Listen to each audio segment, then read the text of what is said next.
बिस्मिल्लाहिर्रहमानिर्रहीम। अस्सलाम वालेकुम स्टूडेंट्स, उम्मीद है आप सब खैरियत से होंगे। टॉपिक है हमारा आज का application of real numbers in daily life.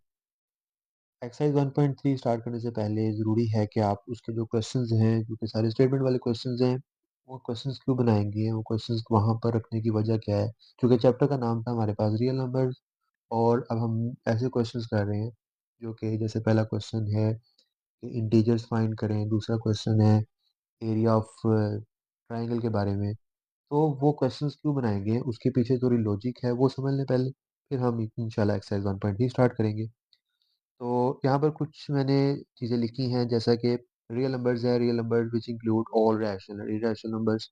Already हम पढ़ चुके हैं कि combination of rational and irrational makes real numbers are an integral part of our life, daily life. तो हम डेली लाइफ में इसे काफ़ी यूज़ करते हैं रियल नंबर्स को, क्योंकि नंबर्स हम जितने भी यूज़ करते हैं वो सारे के सारे क्या होते हैं, रियल नंबर्स ही होते हैं। From simple tasks like shopping to complex activities like engineering and finance, real numbers play a crucial role in helping us quantify, measure, and make decisions. तो रियल नंबर्स हमें क्वांटिफाई यानी उनकी quantity कितनी है, या कितनी क्वांटिटी किसी चीज़ की होनी चाहिए, चीज़ें मैयर करना कि मैयर हमने करनी है उसको, किसमें मैयर करनी है, कितनी मैयर करनी है, उसके मुताबिक सारी बातें रियल नंबर्स में की जाती हैं। और उसके मेजरमेंट के मुताबिक हमने डिसीजन लेने हैं। जैसा कि आप खाना बना रहे हैं, खाने में कितने चम्मच नमक डालना है, तो ये कितने चम्मच, 1 चम्मच, 2 चम्मच या आधा चम्मच, तो ये चीज़ें क्या कहलाएँगी, नंबर्स आ गए ना, आधा यानी 1/2, हाफ, 1, 2 नंबर्स इंक्लूड हो गए हैं। इसका मतलब क्या है कि हम एक डिसीजन कर रहे हैं किसकी वजह से, रियल नंबर्स की मदद से। और we can not imagine life without numbers. Numbers के बगैर हम लाइफ का तस्वुर भी नहीं कर सकते आज के दौर में, क्योंकि हम पता है कि हर तकरीबन हर फील्ड में जो है वो नंबर्स यूज़ हो रहे हैं। इसी तरह ही कुछ एप्लीकेशंस बेस्ड हैं इसके वैल्यूज़, जो कि हम डिस्कस करेंगे। लाइक पहली है कैलकुलेटिंग मंथली एक्सपेंस। अब मंथली एक्सपेंस मैंने निकालना है अपना, एक मैं फ़र्ज़ कर लें मैं घर चला रहा हूँ, तो घर चलाने में मुझे सौदा सिर्फ लाना होता है, बिजली का बिल है, वो सारे के सारे मामला जितने भी हैं वो क्या हैं, मंथली एक्सपेंस में आते हैं। इसमें हम सैलरी भी डिस्कस कर सकते हैं कि फ़र्ज़ कर लें मैं 3 जगह जॉब करता हूँ या 2 जगह जॉब करता हूँ, तो जॉब करने के सिलसिले में जो मेरे पास सैलरी आती है, वो भी नंबर्स में आती है, तो ये भी रियल नंबर की एग्ज़ाम्पल हो गई। फिर मेजरमेंट एंड कंस्ट्रक्शंस, आपने फिर फ़र्ज़ कर लें घर पेंट करवाना है, तो घर की दीवारें जितनी भी हैं उसका आप मेज़रमेंट करेंगे, मेज़रमेंट किसमें होगी, नंबर्स में होगी। और इसी तरह आपने कोई कंस्ट्रक्शन करनी है, कमरा बनवाना है, कमरे में ईंटें कितनी लगेंगी, कितनी लगने से मुराद नंबर्स इंक्लूड हो गए। फिर है कुकिंग एंड बेकिंग, जैसे भी बात हो रही थी कुकिंग की। कुकिंग है कि हमने फ़र्ज़ कर लें खाना बनाना है, बिरयानी बनानी है, बिरयानी में गोश्त 1 किलो गोश्त यूज़ किया है, तो उसके साथ कितने चावल यूज़ करने हैं। ये चावल यूज़ कर लिए, फिर हमने नमक कितना डालना है उसमें, मिर्च कितनी डालनी है, और अदर चीज़ें कितनी डालनी है, कितनी मतलब क्वांटिटी आ गई। क्वांटिटी यानी हम बात करें किसमें, नंबर्स में, कि इसमें 5 लौंग डाल दें और 2 चम्मच नमक, इस तरह क्योंकि क्वांटिटी जब भी आ जाए तो रियल नंबर्स है। उसके बाद बेकिंग, बेकिंग में भी आप जानते हैं कि चीज़ें जो हैं वो स्पेसिफाइड अमाउंट की डाली जाती हैं। उससे ज़्यादा या कम करें तो वो बेकिंग उतनी अच्छी नहीं होती। फिर है टेम्परेचर। टेम्परेचर लाइक आज का टेम्परेचर अंदाज़ा कर लें आपके 33 डिग्री सेंटीग्रेड है, या एग्जांपल दे रहा हूँ, तो 33 डिग्री सेंटीग्रेड है कोई भी टेम्परेचर आज का, तो ये एक नंबर लिखा है मैंने 33। इस तरह कोई भी नंबर लिखूँ तो वो क्या होता है, रियल नंबर होता है। ये वेदर की बात भी इसमें आ गई है। अब प्रेडिक्शन की जा सकती है वेदर, क्या बारिश होगी नहीं होगी, उसमें भी कैलकुलेशन की जाती है, जो कि मैथमेटिक्स का हिस्सा है, रियल नंबर्स का हिस्सा है। और टाइम मैनेजमेंट मतलब क्या है कि फ़र्ज़ कर लें कि मैं टास्क, जैसे आप टेस्ट देते हैं तो उसमें आपको कहा जाता है कि आपने टेस्ट 30 मिनट्स में कंप्लीट करना है, या 40 मिनट्स में कंप्लीट करना है, या 1 आवर में कंप्लीट करना है, तो ये एक तरह की टाइम मैनेजमेंट है। इसी तरह मुझे एक टास्क दिया जाता है कि मैंने एक लेक्चर बनाना है, उसके 45 मिनट्स का लेक्चर है, तो वो टाइम जितने भी है वो सारे के सारे किसमें इंक्लूड होते हैं, रियल नंबर्स में इंक्लूड होता है। उसके बाद है shopping. Shopping most interesting topic. Shopping, मेरे पास 10,000 है तो मैं उसके मुताबिक शॉपिंग करूँगा। ठीक है, मुझे पैंट शर्ट लेनी है, सलवार कमीज़ लेनी है, तो उसके मुताबिक मैं देखूँगा कि अगर 2000 की पैंट आ रही है, 2000 की शर्ट आ रही है, तो सलवार कमीज़ मैं कितने ले सकता हूँ, मैं 2 सलवार कमीज़ ले सकता हूँ। इस तरह डिफरेंट डेटा जो है शॉपिंग का, आप अगर शादी की शॉपिंग कर रहे हैं तो फिर एक्सपेंस और बढ़ा देंगे। शॉपिंग जितनी भी रिलेटेड आएगी वो क्या आएगी, इसमें ही रियल नंबर्स हम डिस्कस करेंगे उसमें भी। Science and technology, science and technology में कैसे यूज़ होती है? अब साइंस एंड टेक्नोलॉजी जैसे कि जितनी भी मेजरमेंट्स हैं, जितनी भी बिल्डिंग्स बनाई जाती हैं, टेक्नोलॉजी की बात कर लें, जितनी बिल्डिंग्स बनाई जाती हैं, उसमें जितना सरिया लगता है, उसकी सारी पहले कैलकुलेशन की जाती है। क्योंकि बिल्डिंग्स हैं, बिल्डिंग बनाने में अगर मेरे पास चीज़ें मुकम्मल होंगी, तब काम जल्दी हो सकता है और पायदार हो सकता है। इसमें ये नहीं होता कि यहाँ पर इतना सरिया कम पड़ गया और ले आओ, इस तरह नहीं होता, वहाँ पर पूरी कैलकुलेशन के साथ ही काम किया जाता है। तो टेक्नोलॉजी में भी यूज़ होती है, और डिफरेंट जो आपकी लाइब्रेरीज़ हैं, जैसे साइंस लैब है, उसमें केमिस्ट्री लैब है, तो केमिस्ट्री लैब में कोई अमाउंट जो है, जैसे केमिकल्स की अमाउंट मिलानी होती है 2, तो एक केमिकल फर्स्ट के लिए ज़्यादा है, दूसरे की एलिमेंट हम अंदाज़े से नहीं डालते, उसकी कोई ख़ास अमाउंट होती है, वो हम उसकी डालते हैं उसके अंदर, बीकर वगैरह के अंदर, या जो भी इसमें होता है। अब आगे ट्रांसपोर्टेशन, ट्रांसपोर्टेशन मतलब जो आप सफ़र करके आए हैं, किसी इदारे में बैठे हुए हैं या किसी इदारे में जाना है या कहीं जाना है, आपने ट्रांसपोर्ट करनी है। ट्रांसपोर्टेशन का मतलब कि आपने फ़र्ज़ कर लें, आपने लाहौर में हैं आप और आपने जाना है फैसलाबाद। तो फैसलाबाद जाने के लिए आपको ज़ाहिर-सी बात है किराया लगेगा। किराया क्या है? अमाउंट है, फ़र्ज़ कर लें कि ₹1000 लगेगा आपका। ₹1000 जो लगेगा वो रियल नंबर ही है। ट्रांसपोर्टेशन में भी रियल नंबर यूज़ हो गया। अब health care, next topic. Health care में कैसे यूज़ होता है और मेडिकल में? लाइक आपको टेम्परेचर हो गया, खुदा ना खास्ता आपको टेम्परेचर हो गया, तो टेम्परेचर आप डॉक्टर के पास जाके मुहैया करवाएँगे या घर में थर्मामीटर से यूज़ करेंगे। मिसाल के तौर पर आपको टेम्परेचर है 1000 डिग्री फ़ारेनहाइट, तो ये 100 डिग्री फ़ारेनहाइट, 100 डिग्री फ़ारेनहाइट आपको टेम्परेचर है, तो 100 एक नंबर जो कि रियल नंबर है। इसी तरह ब्लड प्रेशर, खुदा ना खास्ता किसी को ना हो। ब्लड प्रेशर में फ़र्ज़ कर लें आप 2 पॉइंट होते हैं उसके, जैसे एक 80 और 120, ये नॉर्मल आपका ब्लड प्रेशर होता है। तो ये भी 80, 120 ये भी क्या है, नंबर्स हैं। इसी तरह ईसीजी वगैरह, मज़ीद जितनी भी फ़ील्ड्स हैं सारी की सारी इस तरह की मेडिकल वाली, जिसमें नंबर्स इंक्लूड होते हैं। जैसे कोई भी टेस्ट करवाने जाता हूँ तो टेस्ट की रिपोर्ट अगर शायद आपने देखी हो, तो किस तरह की होती है, उसपे नंबर्स लिखे होते हैं। नंबर्स यानी फ़र्ज़ कर लें मेरे जिस्म में मैग्नीशियम की तादाद कितनी है, मेरे जिस्म में कैल्शियम की तादाद कितनी है, तो वो नंबर्स की फ़ॉर्म में ही आते हैं। तो इस हेल्थ केयर और मेडिकल में बहुत ज़्यादा यूज़ है मैथमेटिक्स का और रियल नंबर्स का। और बहुत सी फ़ील्ड्स हैं जिसमें मैथमेटिक्स या रियल नंबर्स यूज़ होते हैं, जो कि आप डेली लाइफ़ में खुद सोचें कि कौन-कौन सी चीज़ में रियल नंबर का कॉम्बिनेशन या रियल नंबर्स यूज़ हो रहे हैं, आपको बेशुमार ऐसी फ़ील्ड्स मिल जाएँगी।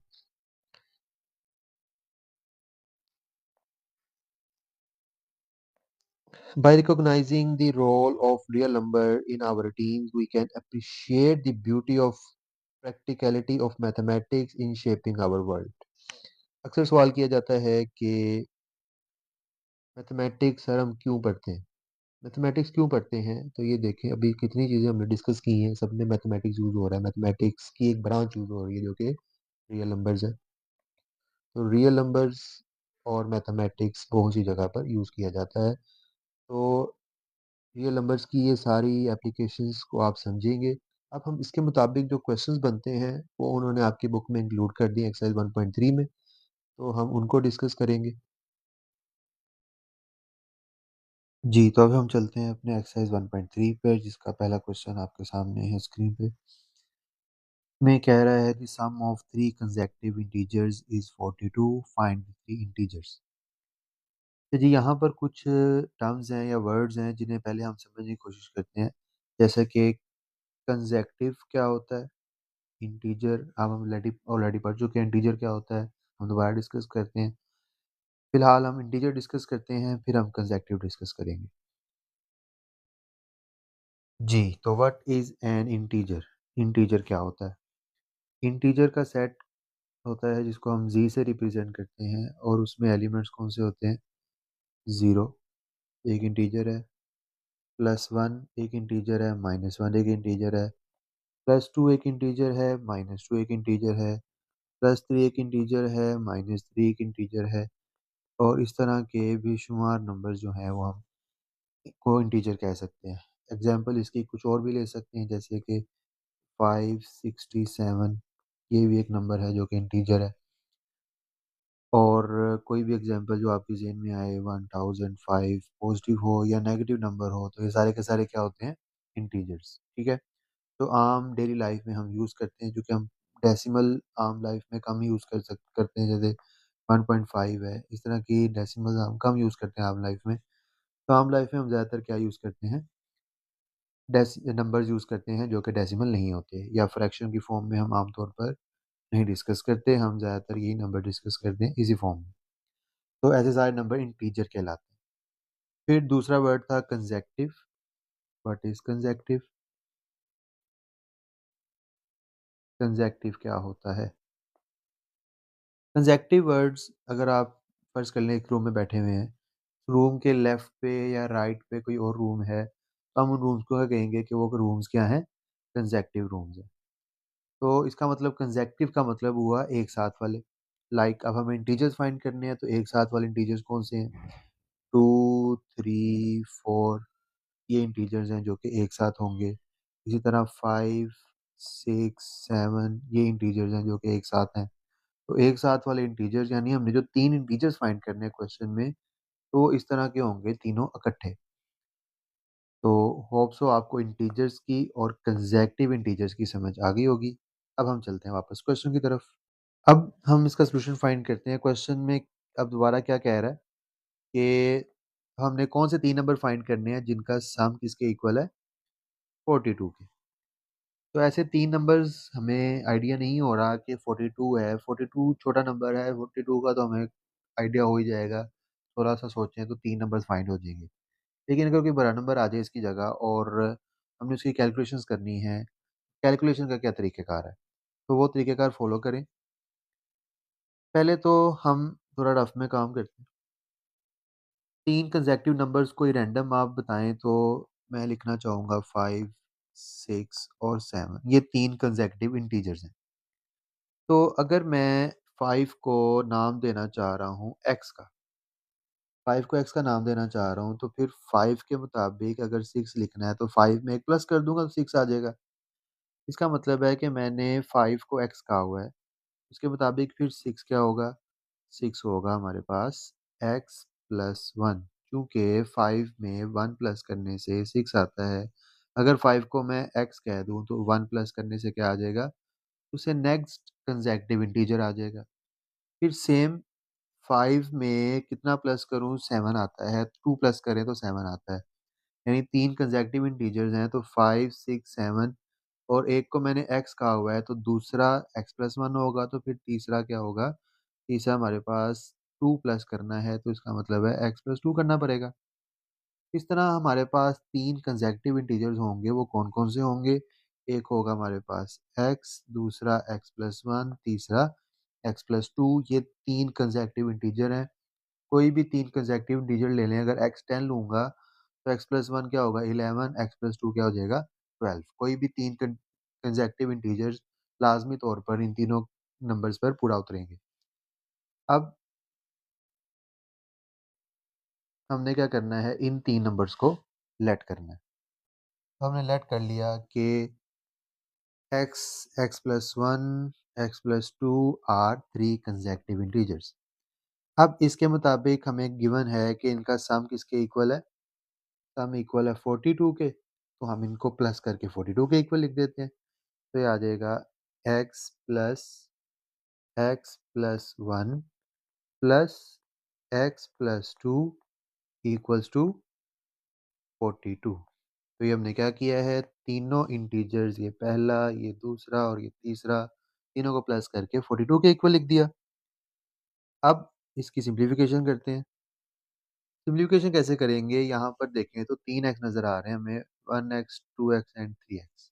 जब हम इन तीनों को प्लस करेंगे तो ये क्या बन जाएगा ये बन जाएगा हमारे पास 3x।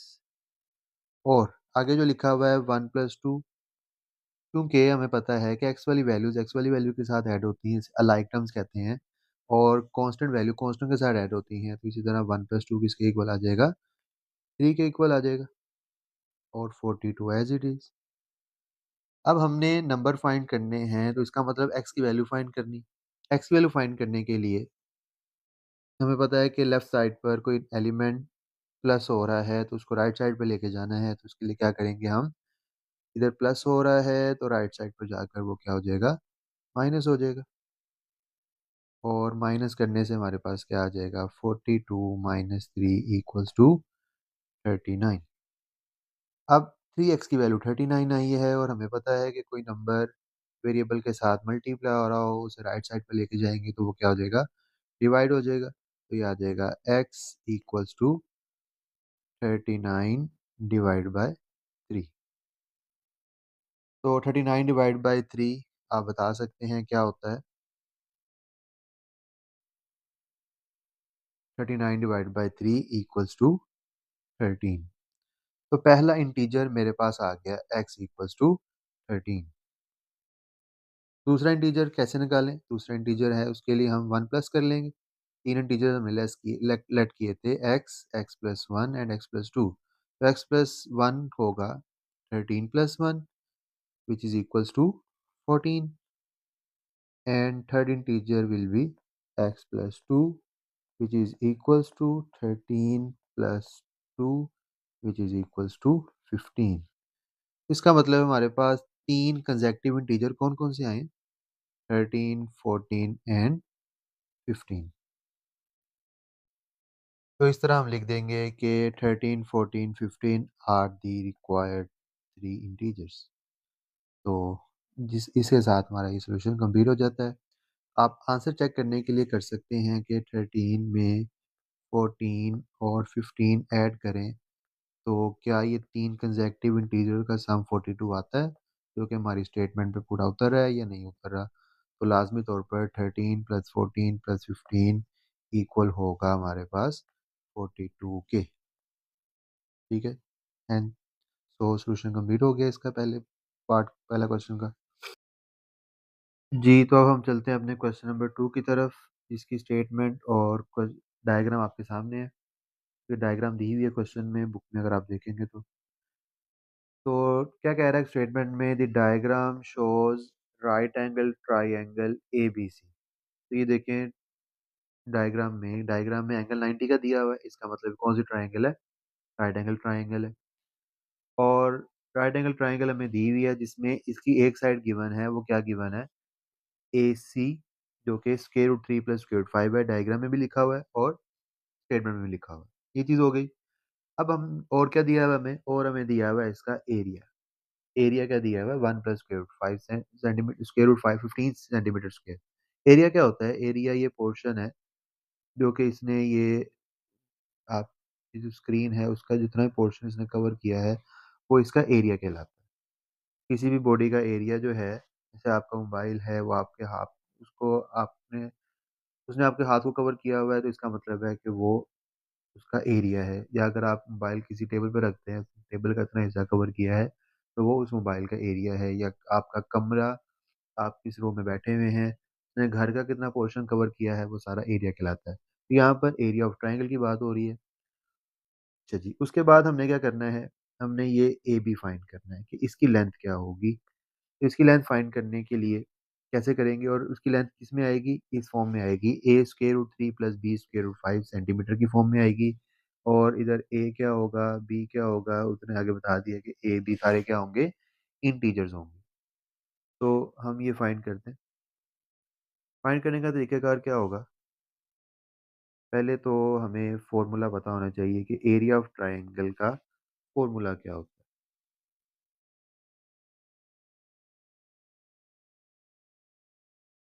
उसके लिए पहले सॉल्यूशन है हमारे पास, सॉल्यूशन में एरिया ऑफ ट्राइंगल इक्वल होता है 1/2 यानी half multiply by base multiply by height.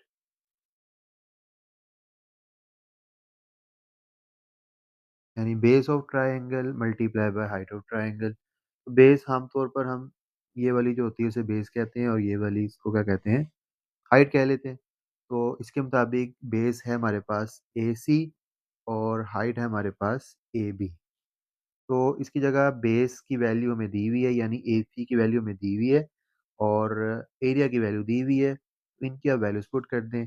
Area की वैल्यू क्या दी हुई है हमें, एरिया की वैल्यू दी हुई है 1 प्लस के रूट 15 और बेस की वैल्यू में क्या दी हुई है, बेस हमारे पास ए सी है और ए सी की वैल्यू में दी हुई है square root 3 plus square root 5। तो बेस की जगह लिख देंगे square root 3 plus square root 5। और हाइट हाइट हमने फाइंड करनी है जो कि यहाँ पर क्या है, हाइट है ए बी। तो ए बी हम हाइट की जगह ए बी ही लिख देते हैं। तो हाइट की जगह आ गया ए बी। वैल्यूज हमने पुट कर दी है। अब हमने ए बी की वैल्यू फाइंड करनी है और हमें पता है जैसे लास्ट क्वेश्चन में भी किया, जिसकी वैल्यू फाइंड करनी हो उसको एक तरफ रहने देते हैं, यानी अगर राइट साइड पे तो राइट साइड पे रहने देंगे, लेफ्ट साइड पे तो लेफ्ट साइड पे रहने देंगे। फिलहाल ये राइट साइड पर है तो राइट साइड पे लिखा हुआ है तो इसे हम राइट साइड पे रहने देते हैं। अब हमने इसकी वैल्यू फाइंड करनी होती है, जैसे ए बी की वैल्यू फाइंड करनी है तो ए बी को एक साइड पे रहने देंगे और बाकी वैल्यूज को दूसरी तरफ ले आएंगे। तो ए बी राइट साइड पर है, बाकी वैल्यूज को लेफ्ट साइड पर ले आए। लेफ्ट साइड पर कैसे आएंगी, लेफ्ट साइड पर आएंगी कि हम इनको जैसे 2 इधर मल्टीप्लाई डिवाइड हो रहा है राइट साइड पे, लेफ्ट साइड पर आकर मल्टीप्लाई हो जाएगा। तो 2 टाइम्स 1 प्लस स्क्वायर रूट 15 और ये वाली value square root 3 plus square root 5 इधर मल्टीप्लाई हो रही है तो यहाँ पर आकर यानी लेफ्ट साइड पर आकर क्या हो जाएगी, डिवाइड हो जाएगी। और इसको डिवाइड की फॉर्म में लिख देते हैं square root 3 plus square root 5। और राइट साइड पर क्या रह गया, राइट साइड पे हमारे पास सिर्फ ए बी रह गया, ए बी लाइन सेगमेंट। अब हमने ए बी की वैल्यू फाइंड करनी है तो ए बी को हम बेहतर है कि इसको कहाँ लिख लें, हम उसको लिख लेते हैं लेफ्ट साइड पे और बाकी जो लेफ्ट साइड वाली वैल्यू लिखी है उसको राइट साइड पे लिख देते हैं। Two 1 plus square root 15 divide by square root 3 plus square root 5। अब इस तरह का क्वेश्चन अगर आपको याद हो तो हमने यानी इस तरह का ये क्वेश्चन अगर आपको याद हो तो इस तरह का क्वेश्चन हमने 1.2 का क्वेश्चन नंबर 1 जो था उसके हमने किया हुआ है। 1.2 के क्वेश्चन नंबर 1 में इसमें हमने क्या किया था, रैशनलाइज द डिनोमिनेटर। तो इसको उसी मेथड से हम सिंप्लीफाई करेंगे। तो वो क्या तरीक़ेकार था कि डिनोमिनेटर में जो टर्म लिखी है यहाँ पर क्या लिखा हुआ है square root 3 plus square root 5, इसका कॉन्जुगेट क्या आएगा, इसका कॉन्जुगेट आएगा हमारे पास square root 3 plus square root 5 का कॉन्जुगेट आएगा हमारे पास square root 3 minus square root 5। तो ये चीज़ क्या कहलाती है, इसका कॉन्जुगेट।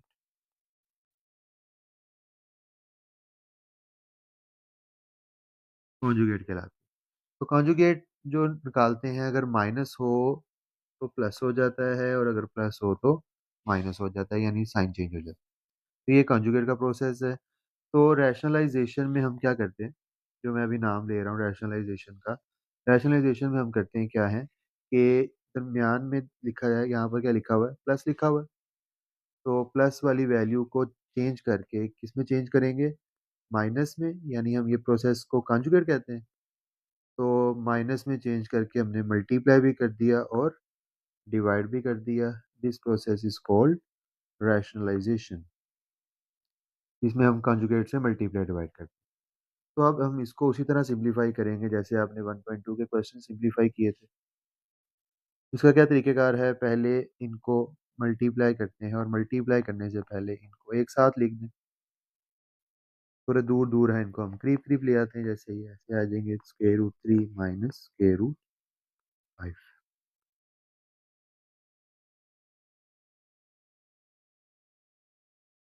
डिवाइड बाय, नीचे वालों को भी थोड़ा सा आसान लिख लेते हैं, square root 3 plus square root 5 multiply by square root 3 minus square root 5। पहले हम डिनोमिनेटर की बात करते हैं। डिनोमिनेटर पे ज़रा आप गौर करें। डिनोमिनेटर पे गौर करें तो डिनोमिनेटर किस तरह का लिखा हुआ है। डिनोमिनेटर टाइप का नहीं लिखा हुआ ए plus B A minus B. तो देखें ये इसी फॉर्म में लिखा हुआ ए plus B A minus B. और इसका फॉर्मूला आपको याद होगा, नहीं याद तो लाजमी याद कर लें। इसके इक्वल ए स्क्वेयर माइनस बी स्क्वेयर। तो ये रिलेशन है, अलजेब्रिक फार्मूला है जो कि छोटी क्लासेस में 7 क्लास से ऑनवर्ड आप पढ़ते आ रहे हैं। A plus B A minus B equals to A square minus B square. तो यहाँ पर हम ये अप्लाई करेंगे डिनोमिनेटर में।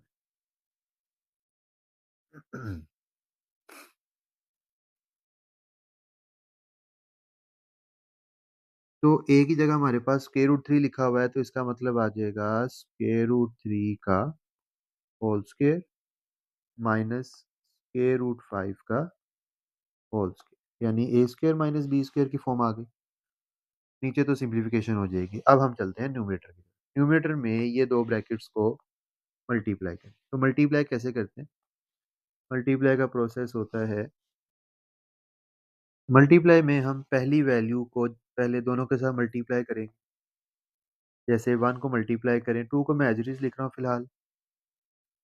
तो 1 को स्क्वायर रूट 3 से मल्टीप्लाई करें, चूंकि 1 मल्टीप्लिकेटिव आइडेंटिटी होती है, किसी भी नंबर के साथ मल्टीप्लाई होकर उसे चेंज नहीं करती, तो 2 1 जा 2 ही आता है। तो इसी तरह 1 को जब स्क्वायर रूट 3 से मल्टीप्लाई करूंगा तो क्या आंसर आएगा, 1 multiply square root 3 equals to square root 3। और फिर 1 को जब स्क्वायर रूट 5 से मल्टीप्लाई करूंगा तो क्या आंसर आएगा, स्क्वायर रूट 5। और ये चूंकि 1 जो है वो प्लस में लिखा हुआ है, 1 प्लस में लिखा हुआ है, और ये स्क्वायर रूट 3 प्लस में लिखा है, इसलिए मैंने इसके साथ प्लस लिखा। 1 प्लस में लिखा हुआ है, स्क्वायर रूट 5 माइनस में लिखा हुआ है, इसकी वजह से इसके साथ मैंने माइनस लिखा है, माइनस स्क्वायर रूट 5। तो अब हम नेक्स्ट स्क्वायर रूट 15 से मल्टीप्लाई करते हैं। स्क्वायर 15 से मल्टीप्लाई करने से पहले एक चीज़ देख लें कि जब भी हम नंबर्स मल्टीप्लाई करते हैं जो कि स्क्वायर रूट में हो, लाइक स्क्वायर रूट 2 और स्क्वायर रूट 3 को अगर मैं मल्टीप्लाई करना चाह रहा हूँ, तो इसके अंदर जो वैल्यूज होती हैं वो आपस में मल्टीप्लाई होकर स्क्वायर रूट 6 बन जाएंगी। सेम सेंस में अगर यहाँ 5 आ जाता तो 2 5 जार क्या आ जाना था, 10 आ जाना। तो स्क्वायर रूट में जो वैल्यूज होंगी वो आपस में मल्टीप्लाई हो जाती हैं, और दोनों रूट सेम होने चाहिए। अगर ये स्क्वायर रूट है और ये क्यूब रूट है तो ये मल्टीप्लिकेशन पॉसिबल नहीं है।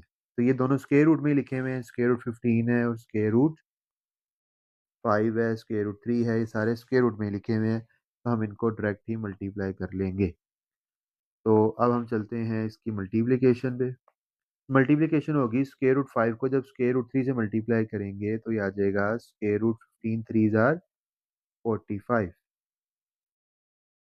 और सेम सेंस में ये प्लस है, यहाँ पर प्लस है और यहाँ पर माइनस है, तो प्लस माइनस माइनस हो जाएगा। और स्क्वायर रूट 5 को स्क्वायर रूट 15 से मल्टीप्लाई करें तो हमारे पास सोल्यूशन आता है स्क्वायर रूट 75। अब हमने क्या करना है, डिनोमिनेटर को थोड़ा सिंप्लीफाई और कर लेते। डिनोमिनेटर में सिंप्लीफिकेशन करें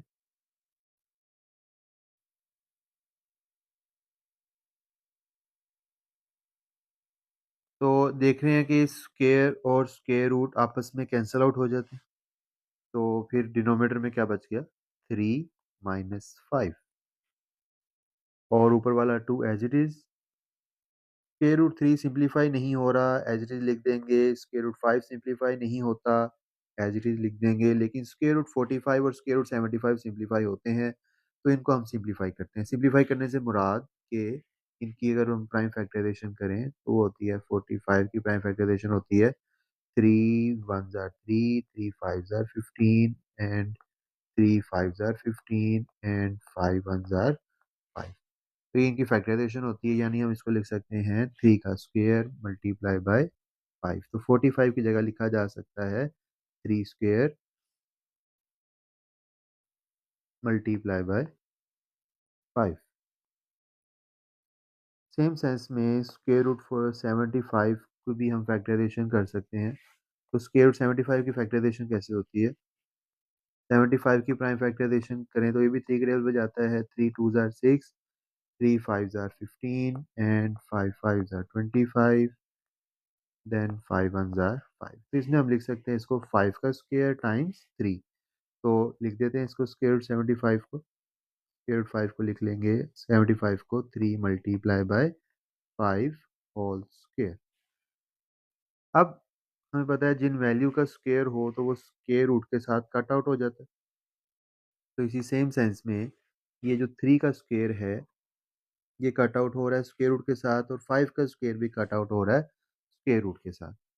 बाकी फिर सिंप्लीफिकेशन करते हैं। फिर दोबारा पहले डिनोमिनेटर में आ जाए। डिनोमिनेटर में क्या लिखा हुआ है? 3 माइनस 5। 3 minus 5 equals to -2। ये 2 as it is, square root 3 as it is, square root 5 as it is. अब यहाँ पर इसका स्क्वायर रूट चूंकि कैंसिल हो गया है 3 का, तो 3 स्क्वायर रूट से बाहर लिख देंगे, और 5 का स्क्वायर रूट कैंसिल नहीं हुआ तो 5 स्क्वायर रूट के अंदर ही बंधा रहेगा। ये भी कैद ही रहेगा। 3 आज़ाद हो गया है। अब नेक्स्ट देखें तो यहाँ पर 5 आज़ाद हो गया है, क्योंकि 5 का स्क्वायर रूट खत्म हो गया है, स्क्वायर कैंसिल हो गया है, 5 आज़ाद हो गया है और 3 आज़ाद नहीं हुआ, 3 अंदर ही मौजूद है। फिर भी ब्रैकेट क्लोज होगी जी। तो ये सिंप्लीफिकेशन मजीद हो गई। अब आपको नज़र आ रही होगी कि कटिंग हो रही है कहीं। क्या कटिंग हो रही है? कटिंग हो रही है हमारे पास 2 की और -2 की। तो हम कर लेते हैं कटिंग। 2 की और -2 की कटिंग होके डिवाइड में क्या रह गया? -1 रह गया। डिवाइड में हमारे पास रह गया -1।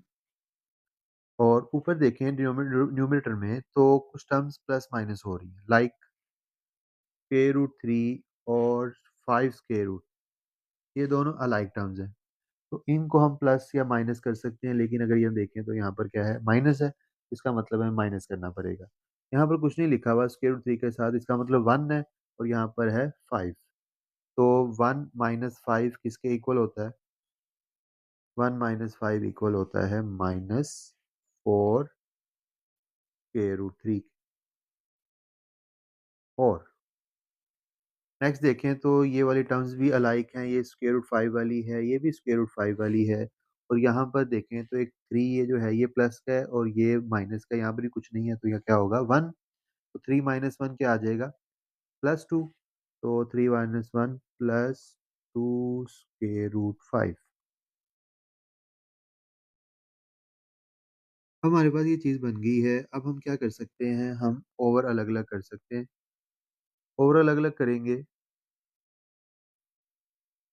तो ये क्या बन जाएगा? -4 square root 3 divide by -1 and +2 square root 5 divide by -1।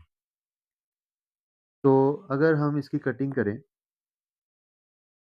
Cutting के नतीजे में माइनस माइनस ये दोनों कैंसिल होकर, यानी माइनस माइनस मल्टीप्लाई होकर भी प्लस हो जाता है, डिवाइड होकर प्लस हो जाता है। इसका मतलब माइनस माइनस कैंसिल हो गए, और 4 over square root 3 divide by 1 लिखा हुआ है। 1 किसी नंबर के साथ डिवाइड होकर उसे फ़र्क नहीं डालता, यानी 2 डिवाइड बाय 1 करें तो क्या आंसर आता है? 2 ही आता है। इसका मतलब है कि 1 को डिनोमिनेटर में लिखें या ना लिखें, कोई फ़र्क नहीं पड़ता। तो इसके ज़रिए हम क्या कर सकते हैं? क्या लिख देंगे अब हम? 4 स्क्वायर रूट 3। सेम सेंस में ये देखें यहाँ पर क्या लिखा हुआ है? प्लस, और यहाँ पर क्या लिखा हुआ है? माइनस। तो प्लस माइनस होता है माइनस, तो इसलिए यहाँ पर आ जाएगा दरमियान में माइनस। और फिर माइनस क्या रह गया? 2 स्क्वायर रूट 5। तो ये हमारा आंसर आ जाएगा। तो क्या जो क्वेश्चन में उसने फॉर्म कही थी उस फॉर्म में ये आया है? तो क्वेश्चन में फॉर्म कही हुई थी a square root 3 plus b square root 5 की फॉर्म में आंसर लिखना है, where a and b are integers. तो देखें a एक इंटीजर है जो कि 4 है, b एक इंटीजर है जो कि -2 है। तो ये हमारा आंसर बिल्कुल एक्यूरेट इस फॉर्म में आ गया जो उसने फॉर्म कही थी। और ये किसके इक्वल है? ये इक्वल था हमारे पास ए बी के, जो कि हमने ए बी फाइंड करना था। तो इसके साथ हमारा सोल्यूशन ये कंप्लीट हो गया है और ये हमारा आंसर है। ये जैसे एक्स्ट्रा काम था जो कि मैंने समझाने के लिए था। तो ये हमारा सोल्यूशन कंप्लीट हो गया क्वेश्चन नंबर 2 का। नेक्स्ट है हमारे सामने क्वेश्चन नंबर 3, जिसकी स्टेटमेंट कुछ इस तरह है। एक रेक्टेंगल है जिसकी एक साइड 2 प्लस स्क्वायर रूट 18 है और दूसरी साइड 5 माइनस 4 स्क्वायर रूट 2 है। हमने क्या करना है, हमने एक्सप्रेस करना है एरिया ऑफ रेक्टेंगल किसके इक्वल, किस फॉर्म में, ए प्लस बी स्क्वायर रूट 2 की फॉर्म में। यानी हमने एरिया कैलकुलेट करना है, इसका आंसर इस फॉर्म में आना चाहिए। तो एरिया ऑफ रेक्टेंगल क्या होता है, पहले तो एक रेक्टेंगल ड्रॉ करते हैं। रेक्टेंगल है, फर्ज कर लें इसकी ये लाइन, इसको हम लेंथ कह लेते हैं और इसको हम विड्थ कह लेते हैं। तो लेंथ और विड्थ क्वेश्चन में तो मेंशन नहीं किया हुआ कि लेंथ कौन सी है विड्थ कौन सी है, तो आप कुछ इसको लेंथ ले लें, इसको विड्थ ले लें, या इसको लेंथ ले लें, इसको विड्थ ले लें, तो इसका कोई इशू नहीं है, क्योंकि हमने इनको मल्टीप्लाई करना है। मल्टीप्लाई में हम जगह चेंज कर सकते हैं, 2 3 लिख लें या 3 2 लिख लें, काम हमारा सेम ही आता है। अब एरिया ऑफ रेक्टेंगल होता क्या है, एरिया ऑफ रेक्टेंगल होता है लेंथ मल्टीप्लाई बाय विड्थ। तो ये हमारे पास एरिया ऑफ रेक्टेंगल होता है, लेंथ की वैल्यू लगा देंगे जो क्वेश्चन में दी हुई है, विड्थ की वैल्यू लगा देंगे और उन दोनों को मल्टीप्लाई कर देंगे। तो यही काम हम नीट में करते हैं। नीट में हमारे पास है सॉल्यूशन। एरिया ऑफ रेक्टेंगल है, एरिया ऑफ रेक्टेंगल इक्वल होता है, जो कि अभी लिखा है मैंने, लेंथ मल्टीप्लाई बाय विड्थ। तो लेंथ मल्टीप्लाई विड्थ यानी एरिया को हम ए कह सकते हैं, लेंथ इनमें से मैंने बताया कोई भी ले लें, तो मैं लेंथ की जगह लिख रहा हूँ 2 प्लस स्क्वायर रूट 18 और विड्थ की जगह लिख रहा हूँ 5 minus 4 divide by square root 2। तो ये लेंथ और विड्थ की हमने वैल्यूज पुट कर दी। अब अगर देखा जाए तो ये जो वैल्यू लिखी हुई है 5 5 माइनस 4 स्क्वायर रूट 2, इसमें जो 5 ओवर 4 ओवर स्क्वायर रूट 2 है, इसको हम ऑलरेडी सिंप्लीफाई कर चुके हैं 1.2 में। तो इसको कैसे सिंप्लीफाई करते हैं, वही रैशनलाइजेशन का प्रोसेस। डिवाइड में स्क्वायर रूट 2 है तो स्क्वायर रूट 2 से मल्टीप्लाई भी कर लेंगे और डिवाइड भी कर लेंगे। तो ये तो हो गया रफ वर्क। अब इसी को हम नीट में करते हैं। तो बाकी जो वैल्यूज हैं वो एज इट इज आ जाएंगी, 2 plus square root 18 as it is, और इसको हम रैशनलाइज कर लेंगे 4 minus 4 5 minus 4 over square root 2 multiply by square root 2 divide by square root 2। तो ये हमने इसको रैशनलाइज कर लिया। अब क्वेश्चन ये है कि स्क्वायर रूट 18 को रैशनलाइज क्यों नहीं किया। रैशनलाइज तब करते हैं जब भी स्क्वायर रूट डिवाइड में आ जाते हैं। यहाँ स्क्वायर रूट डिवाइड में आया हुआ है तो इसलिए हमने इसको रैशनलाइज किया है। स्क्वायर रूट 18 डिवाइड में नहीं है, न्यूमरेटर में, इस वजह से ये रैशनलाइज नहीं होगा। अब इसको सिंप्लीफाई करते हैं, ये एज इट इज आ जाएगा again, 2 plus square root 18 as it is, 5 भी एज इट इज। अब ये 4 और स्क्वायर रूट 2 को अगर मल्टीप्लाई करें तो ये मल्टीप्लाई तो नहीं होते, इसे हम एज इट इज इस तरह लिख देंगे। और डिवाइड में स्क्वायर रूट 2 है, स्क्वायर रूट 2 है, तो स्क्वायर रूट 2 जब मल्टीप्लाई होंगे तो ये हो जाएगा स्क्वायर रूट 2 का होल स्क्वायर, ब्रैकेट क्लोज। अब हमें पता है स्क्वायर और स्क्वायर रूट आपस में कैंसिल आउट हो जाते हैं, तो ये क्या रह गया, 2 plus square root 18 multiply by 5 minus 4 square root 2 divide by 2 रह गया। अब शायद आप देख रहे होंगे यहाँ पर हमारे पास कटिंग हो रही है, किस किस की कटिंग हो रही है, 2 और 4 की कटिंग हो रही है, 2 1 जार 2, 2 2 जार 4। तो क्या रह गया हमारे पास, again as it is 2 plus square root 18 multiply by 5 minus 2 square root 2। तो एक तो हमारे पास डिनोमिनेटर में से स्क्वायर रूट खत्म होने के साथ साथ डिनोमिनेटर भी खत्म हो गया है। अब हम मल्टीप्लाई करेंगे तो हमारे लिए मल्टीप्लिकेशन आसान होगी। मल्टीप्लाई कैसे करेंगे? पहले 2 को दोनों वैल्यूज के साथ मल्टीप्लाई करते हैं।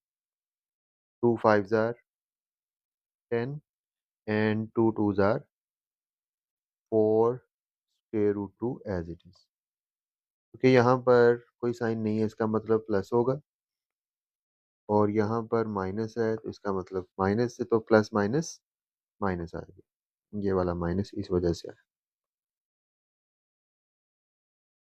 अब 2 को हमने दोनों के साथ कर दिया, अब स्क्वायर रूट 18 को दोनों के साथ मल्टीप्लाई करते हैं।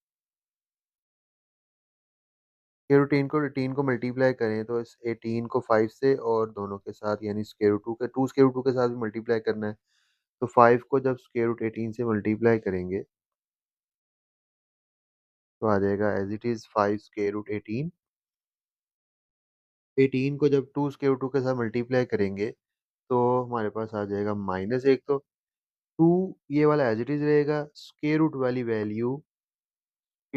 वैल्यू के साथ मल्टीप्लाई होकर क्या हो जाएगी, 18 टू जार 36। ठीक है, नेक्स्ट 10 एज इट इज। और स्क्वायर रूट 2 सिंप्लीफाई नहीं होता as it is. Square root 18 भी सिंप्लीफाई होता है और स्क्वायर रूट 36 भी सिंप्लीफाई होता है। पहले हम स्क्वायर रूट 18 को सिंप्लीफाई करते हैं। 18 की फैक्टराइजेशन करनी पड़ेगी, जो कि ज़ुबानी भी आपको शायद याद हो। 2 9s are 3 3s are and 3 1। इसको हम लिख सकते हैं 3 का स्क्वायर टाइम्स 2। तो लिख लेते हैं 18 की जगह 5 के root 2 multiply by 3 square. Same 36 को तो शायद आपको ज़ुबानी भी याद हो कि 36 का स्क्वायर रूट क्या होता है। तो इसको हम लिख सकते हैं 6 का स्क्वायर।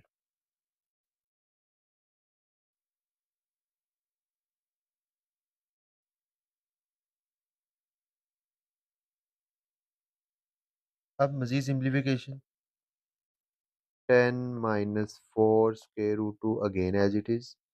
अब ये जो स्क्वायर है ये स्क्वायर रूट वाली वैल्यू के साथ कैंसिल, और ये भी स्क्वायर रूट के साथ कैंसिल हो जाएगा। क्या रह जाएगा?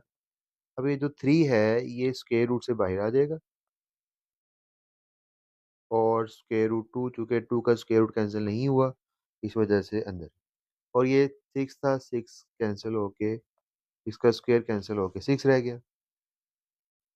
अब 10 as it is, 4 square root 2 भी एज इट इज, 5 3 ज़र क्या आ जाएगा, 15 आ जाएगा, और square root 2 as it is and 2 6 are 12। अब चार टर्म्स है, इसमें से दो दो अलाइक टर्म्स है, जैसे 10 और 12 दोनों कांस्टेंट है, ये दोनों अलाइक टर्म्स हैं, और स्क्वायर रूट 2 वाली टर्म ये भी स्क्वायर रूट 2 वाली टर्म ये भी अलाइक टर्म्स है। तो इनको आपस में प्लस माइनस जो भी हो रहे हैं उसके अकॉर्डिंग कर लेंगे। तो पहले 10 माइनस 12 को देखें।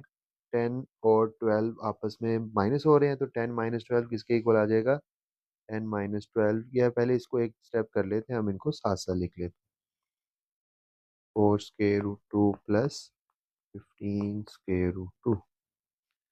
तो 10 माइनस 12 कितना हो जाएगा, 10 माइनस 12 हो जाएगा हमारे पास -2 के, और 3 माइनस 4 किसके equal, 3 minus 4 equals to 11 plus 11 square root 2।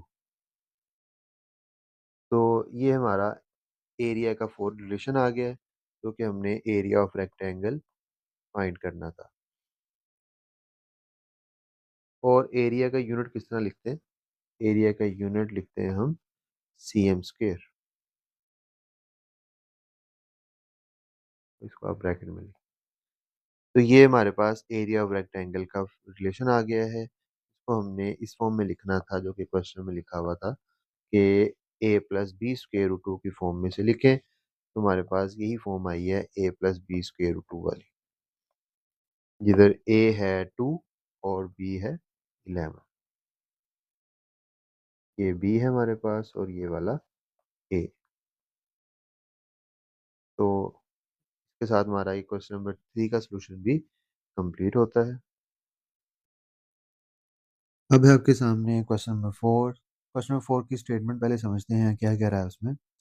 कह रहा है कि दो नंबर्स हैं हमारे पास, फाइंड द टू नंबर्स जिनका सम क्या है, who some is 68 and the difference is 22। तो हमने ऐसे दो नंबर्स फाइंड करने हैं जिनको प्लस करने से 68 आए और माइनस करने से 22 आए। तो ऐसे दो नंबर्स सोचने बैठ जाएंगे तो शायद जहन में आ जाए, लेकिन हम इसको सोचेंगे नहीं, हम इसको कैलकुलेशन के ज़रिए सॉल्व करेंगे। तो क्या तरीक़ेकार है इसको सॉल्व करने का? सबसे पहले हम दो नंबर्स जो कि हमें नहीं पता, तो इस वजह से हम उनको लेट कर लेते हैं एक्स वाई के इक्वल अपने सॉल्यूशन में। तो ये हमने लेट कर लिया, let X and Y are two numbers. दो नंबर्स हमने ले लिए एक्स और वाई। अब एक्स और वाई के मुताबिक अगर हम क्वेश्चन लिखें तो क्वेश्चन क्या आएगा कि एक्स और वाई दो नंबर्स हैं जिनको प्लस करने से, यानी एक्स प्लस वाई क्या आएगा 68। दो नंबर्स हैं, दो नंबर्स को हमने एक्स और वाई कहा हुआ है, तो इनको प्लस करके क्या आ रहा है 68, और इनको माइनस करके क्या आ रहा है 22। डिफरेंस मतलब माइनस, सम मतलब प्लस। तो ये दो इक्वेशन बन गई हैं। इन दो इक्वेशंस को हम नाम दे देते हैं, इसको इक्वेशन 1 का नाम दे देते हैं और इसको इक्वेशन 2 का नाम दे देते हैं। अब ये दो इक्वेशंस हैं, दो इक्वेशन शायद आपको याद हो या आपने पढ़ा हुआ है 8 क्लास अगर आप लोगों ने पढ़ी हुई है, तो ये क्वेश्चन आपके लिए कोई प्रॉब्लम नहीं है। अदरवाइज वैसे भी कोई प्रॉब्लम नहीं है, अगर नहीं पढ़ी तो इसको हम सॉर्ट आउट कर लेते हैं। आपके पास दो इक्वेशंस हैं, अगर आप इनको देखें तो इसमें ये जो y वाली वैल्यूज़ हैं, y वाली वैल्यूज़ एक प्लस के साथ है और एक माइनस के साथ है। तो अगर मैं इनको ऐड कर लूँ तो क्या ये कैंसल आउट हो जाएंगी? जैसे 2 माइनस 2 कैंसल आउट होके हमारे पास आंसर दे देता है 0। सेम सेंस में y माइनस वाई भी क्या आंसर दे देगा, या हम इसको ऐसे भी कह सकते हैं प्लस वाई माइनस वाई हमें क्या आंसर दे देगा 0। इसी सेम सेंस यूज़ करते हुए हम क्या कर लेंगे, ये जो y माइनस वाई है इसको हम कैंसिल आउट कर लेते हैं, यानी क्या इसका आंसर क्या आ जाएगा 0 आ जाएगा। बाकी इनको प्लस कर लें। यहाँ पर x के साथ कुछ नहीं है, इसका मतलब यहाँ भी 1 है, यहाँ भी 1 है। तो जब हम इनको ऐड करेंगे तो ये क्या बन जाएगा, ये बन जाएगा 1x plus 1x equals to 2x। और ये दो वैल्यूज़ भी ऐड कर लें, 68 प्लस 22, ये हमारे पास कितना आ जाएगा 8 प्लस 2 10 और 6 प्लस 2 8 और 1 जो कैरी किया था वो 90। तो 68 प्लस 22 कितना आ जाएगा हमारे पास 90। अब x की वैल्यू कैलकुलेट करनी है तो पहले क्वेश्चंस की तरह जैसे 2 यहाँ पर मल्टीप्लाई हो रहा है लेफ्ट साइड पर, तो राइट साइड पर जाकर क्या हो जाएगा डिवाइड हो जाएगा। हम इसको लिख सकते हैं 90 डिवाइड बाय 2। तो x की वैल्यू क्या आ गई 90 डिवाइड बाय 2 इक्वल्स टू 45। तो एक नंबर हमारे पास आ गया कि x की वैल्यू क्या है 45 है। दूसरा नंबर फाइंड करते हैं। सेकंड नंबर फाइंड करने के लिए हम ये जो x की वैल्यू आई है x इक्वल्स टू 45, इसको किसी एक इक्वेशन में पुट कर देंगे, या तो इसे 1 में पुट कर दें या इसे 2 में पुट कर दें। किसी एक में पुट कर लेंगे वैल्यू सेम ही आएगी, हमारे पास आंसर एक जैसा ही आएगा। अब पुट करते हैं। x की वैल्यू 45 को मैं पुट कर रहा हूँ इक्वेशन 1 में, तो हम इसके आगे क्या लिख देंगे,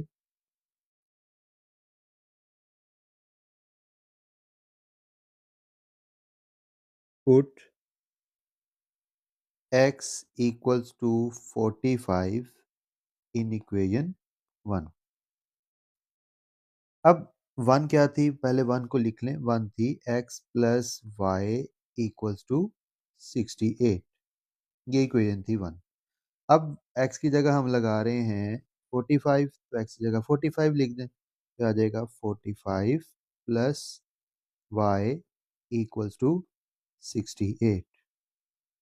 अब इसके आगे आप जानते हैं हमने क्या करना है कि 45 यहाँ y के साथ क्या हो रहा है प्लस हो रहा है, तो राइट साइड पर जाकर क्या हो जाएगा माइनस हो जाएगा। इसे हम लिख सकते हैं 68 माइनस 45, और सब्ट्रैक्ट करना है 68 माइनस 45 कितना होता है, 8 माइनस 5 करेंगे तो 3 आ जाएगा और 6 माइनस 4 करेंगे तो 2 आ जाएगा। फिर दूसरा नंबर मेरे पास आ गया 23। इसका मतलब दो नंबर्स मुझे मिल गए हैं, कौन कौन से, एक है 45 और दूसरा है 23। 23 का मतलब है कि ये दो नंबर्स हैं जिनको प्लस करने से आंसर आता है मेरा 68। आता है 68 प्लस करने से, और माइनस करने से क्या आ रहा है 22। तो ये स्टेटमेंट पूरा उधर है कि हमने दो नंबर फाइंड करने हैं जिनको प्लस करने से 68 आता है और माइनस करने से 22 आता है। तो लास्ट में आंसर कैसे लिख देंगे हम? Hence 45 and 23 are the required numbers. तो ये इसके साथ हमारा क्वेश्चन नंबर 4 का सोल्यूशन भी कंप्लीट हो जाता है। अब आ जाए जी क्वेश्चन नंबर 5 पे। क्वेश्चन नंबर 5 की इतनी लंबी स्टेटमेंट देखकर डरना नहीं है, आसान सा क्वेश्चन है, बाकी सबसे जो इतने में भी की है सबसे आसान क्वेश्चन है। तो क्वेश्चन की स्टेटमेंट पहले समझते हैं। Weather in Lahore was unusually warm during the summer of 2024। Lahore में अगर आप रहते हैं तो 2024 में अगर आपने फील किया हो तो काफ़ी गर्मी रही थी, बारिशें भी नहीं हुई थी। तो जो कि नई बुक है इसलिए 2024 का डेटा यहाँ पर मौजूद है। TV news reported temperature as high as 48 degree centigrade. तो ज़्यादा से ज़्यादा टेम्परेचर कितना मेजर किया गया? 48 डिग्री सेंटीग्रेड। अब ये डिग्री सेंटीग्रेड में दिया हुआ है, बाय यूजिंग दी फार्मूला कह रहा है कि फार्मूला यूज़ करके क्या करें, ये वाला फार्मूला यूज़ करके क्या करें, इसको फ़ारेनहाइट स्केल में लिखें। तो ये लिखा हुआ है सेल्सियस स्केल में, इसे सेल्सियस स्केल बोलते हैं या सेंटीग्रेड भी बोल लेते हैं।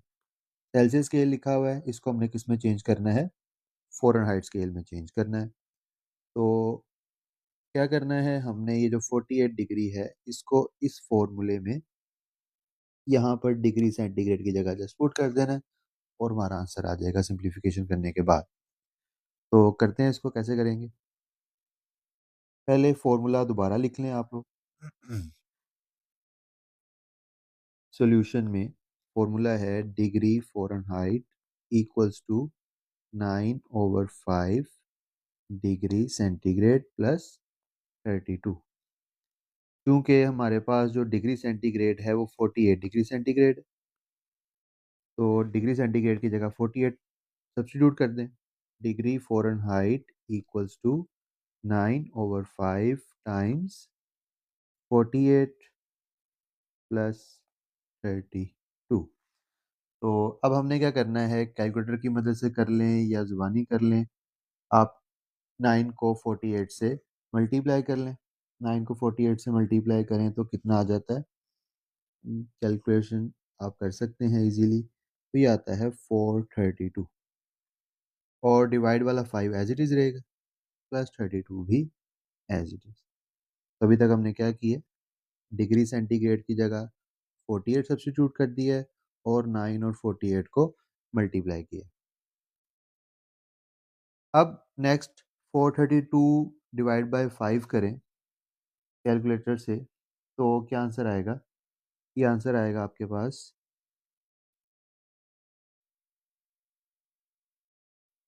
432 divide by 5 equals to 86.4 plus 32 as it is.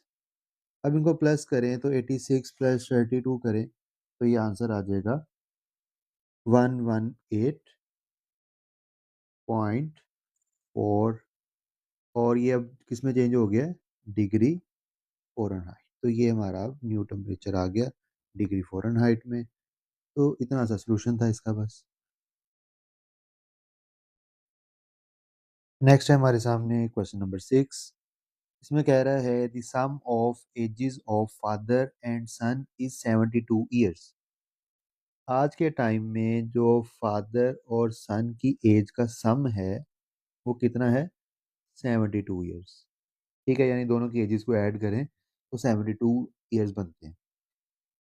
आगे कह रहा है 6 ईयर्स अगो, 6 साल पहले, the father's age was 2 times the age of the son. ये बात है 6 साल पहले की। 6 साल पहले क्या था कि मिसाल के तौर पर अगर फादर की एज, अगर सन की एज 20 थी तो फादर की एज कितनी थी? 40। तो ये डबल है ना। इसी तरह हो सकता है कि अगर सन की एज 25 है तो फादर फादर की एज 50 हो। तो 6 साल पहले कुछ ऐसा डेटा होगा, 22 है तो फादर की एज 44 होगी। इस तरह का डेटा होगा 6 साल पहले की बात। आज के दौर में क्या है, आज के टाइम में उन दोनों की एज का सम कितना है? 72 ईयर्स। तो हमने फाइंड करना है कि 6 साल पहले फादर की एज सॉरी सन की एज कितनी थी? 6 साल पहले सन्स एज कितनी है? 6 साल पहले। आज की नहीं बतानी हमने, 6 साल पहले की बतानी है। तो इसके लिए पहले तो क्वेश्चन आपने अच्छी तरह समझना है कि सन और फादर की एज का सम 72 ईयर्स है। दोनों की एजेस का सम 72 ईयर्स है। आज से 6 साल पहले फादर की एज 2 टाइम्स थी एज के सन सन की एज के, जो मैं आपको एग्जांपल दे चुका हूँ कि अगर फादर की सन की एज 20 है तो फादर की एज 40 होगी। ये है 6 ईयर्स अगो, 6 साल पहले, 6 ईयर्स अगो। तो ये 6 साल पहले का डेटा है। तो आज का डेटा क्या है? आज का डेटा गिवन ये है कि दोनों की एज का सम 72 ईयर्स है। अब हमने क्या फाइंड करना है? हमने सन्स एज फाइंड करनी है कि 6 साल पहले सन की एज कितनी थी। तो सॉल्यूशन की तरफ चलते हैं। तो सन की एज फाइंड करने के लिए हमने लेट कर लिया। लेट क्या किया है कि अगर मैं एक्स कह दूं कि एक्स क्या है? सन्स एज है, तो वाई क्या होगी? Father's age. यानी दो नंबर्स लेट कर लिए हैं। एक्स को मैंने मेंशन कर दिया है कि वो सन की एज है, और वाई को मैंने मेंशन कर दिया है कि वो फादर की एज है। अब इसके अकॉर्डिंग अब हम जो हमें सोल्यूशन क्वेश्चन में गिवन है, सर्कमस्टांसिस जो क्वेश्चन में है उसके मुताबिक हम एक्स और वाई को लिखते हैं। तो पहले हमारे पास क्या गिवन है कि सम है दोनों की एजिस का, वो क्या है? 72 ईयर्स। तो दोनों की एजिस को, एक को मैंने एक्स कहा हुआ है, दूसरे को वाई कहा हुआ है। इसका मतलब है कि दोनों वैल्यूज यानी एक्स और वाई को मैंने क्या कर लेना है? ऐड कर लेना है। तो X plus Y equals to क्या होगी? 72 ईयर्स। तो ये जो है, ये डेटा कहाँ से लिखा है हमने? ये हमने लिखा है पहली स्टेटमेंट से, sum of ages of father's and son is 72 years. तो ये सन की एज है, ये फादर की एज है, दोनों का सम किसके इक्वल आ रहा है? 72 ईयर्स के इक्वल आ रहा है। अब दूसरी इक्वेशन क्या गिवन है हमें? दूसरी इक्वेशन गिवन है आज से 6 साल पहले की। ठीक है, ये जो है ये वाली क्या है? आज से 6 साल पहले है। तो इसको मेंशन कर देते हैं 6 ईयर्स अगो।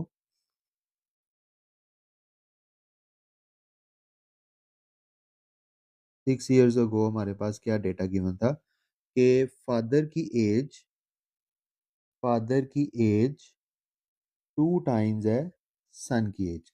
फादर की एज को हमने वाई कहा हुआ है और सन की एज को हमने एक्स कहा हुआ है। इसका मतलब है कि फादर की एज, इसको मैं दोबारा बोलता हूँ, दोबारा लिखता हूँ, फॉलो करें। Father's age is 2 times the son's age. तो y इक्वल्स टू 2x, ये हमारे पास दूसरी इक्वेशन बन गई। अब ये डेटा है, ये वाला, ये है 6 ईयर्स, 6 साल पहले का। और ये वाला जो डेटा है वो क्या है? ये आज का डेटा है। ये क्वेश्चन में लिखने की जरूरत नहीं है, मैं आपको समझाने के लिए लिख रहा हूँ। यानी सोल्यूशन में लिखने की जरूरत नहीं है, ये टुडे। ये आज का डेटा है और ये 6 ईयर्स अगो डेटा है। ये 6 ईयर्स अगो का डेटा है। तो इन दोनों को आपस में ऑपरेट नहीं किया जा सकता। ठीक है, आज की ये डेट और होगी, ये डेट और होगी, क्योंकि ये वाली जो डेट है ये 6 साल ये अब की है, और ये 6 साल पहले की डेट है। तो इन दोनों को हम कंपेयर नहीं कर सकते, ऐड नहीं कर सकते, मल्टीप्लाई नहीं कर सकते, डिवाइड नहीं कर सकते। तो इनको हम ऑपरेट नहीं कर सकते किसी भी सूरत में। तो फिर क्या करना पड़ेगा? किसी एक इक्वेशन को इन दोनों में से चेंज करना पड़ेगा। या तो इस वाली को आज आज के लिए ले जाएं, या इस वाली को 6 ईयर्स अगो ले जाएं। इन दोनों में से कोई एक काम करना है। तो हम क्वेश्चन में चेक करते हैं कि कौन सा काम हमारे लिए सूटेबल। तो क्वेश्चन में हमने जो फाइंड करना है वो क्या फाइंड करना है? हमने फाइंड करना है सन की एज 6 साल पहले की। तो बेहतर यही है कि हम जो ये वाला डेटा है आज वाला, इसको भी 6 साल पहले शिफ्ट कर लें। क्यों? तो हमारे पास सन की एज जो हमने फाइंड करनी है वो 6 साल पहले वाली आ जाएगी। तो इस इक्वेशन को 6 साल पहले कैसे शिफ्ट करें? एग्जाम्पल ले लेते हैं हम कोई कि फ़र्ज़ कर लें सन कोई फादर की एज है फ़र्ज़ कर लें 62 है। एग्जाम्पल रैंडम ले रहा हूँ कोई भी वैल्यू और सन की एज है 24। ये दोनों आज की हैं। दोनों आज का डेटा है तो हमने क्या करना है अब इसमें 6 साल पीछे जाना है। तो 6 साल पीछे जाएँगे तो 62 माइनस 6 करें तो ये आ जाता है 56 और इसकी भी 6 साल पीछे जाएगी, इसकी एज भी 6 दोनों क्योंकि दोनों एजेस 6 साल पहले दोनों ही 6 साल कम थी, तो इसकी होगी 18 इयर्स। तो ये वाला जो डेटा है ये कौन-सा डेटा है? ये 6 साल पहले का डेटा है और ये क्या है? ये आज का डेटा है। तो इसके लिए हमने क्या किया है, इसकी एज में से भी 6 माइनस किया है, इसकी एज में से भी 6 माइनस किया, यानी दोनों की एजेस में से 6 माइनस कर लेंगे।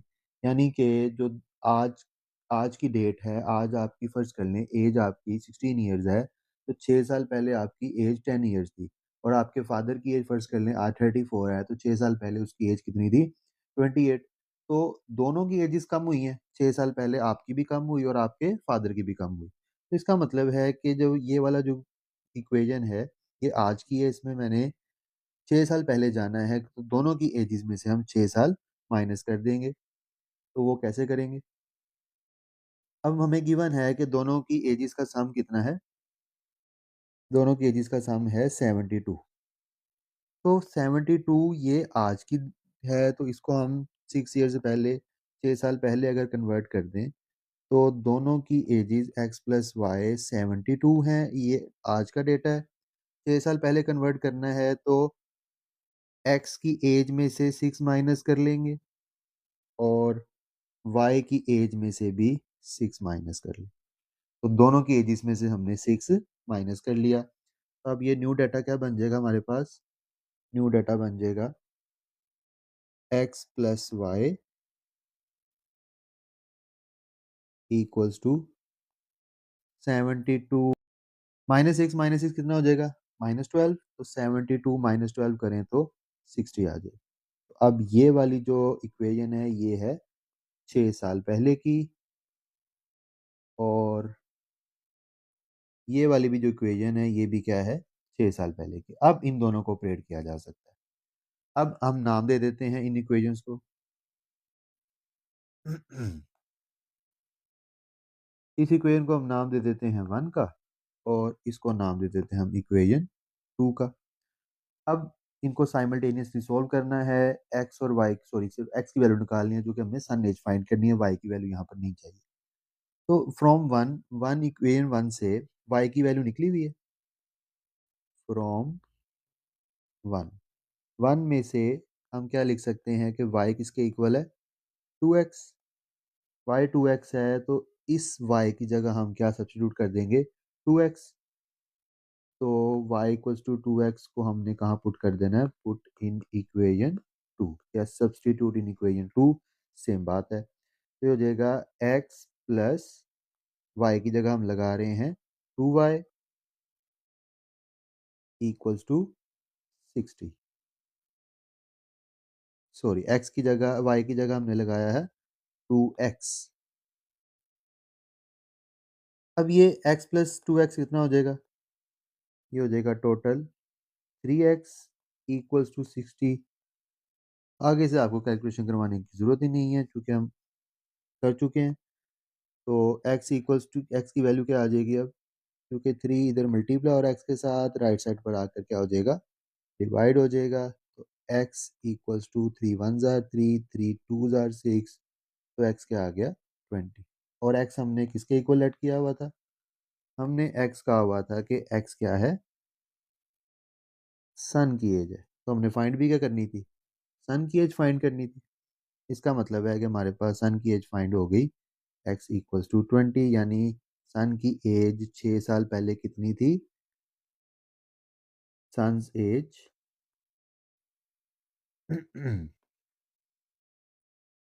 Sons age 6 years ago was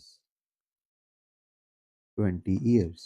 तो 6 साल पहले उसकी एज कितनी थी? 20 ईयर्स। तो आज कितनी होगी? 6 साल बाद 26 ईयर्स होगी। खैर ये इजाफी इंफॉर्मेशन है, तो यहाँ तक हमारा सोल्यूशन कंप्लीट हो गया।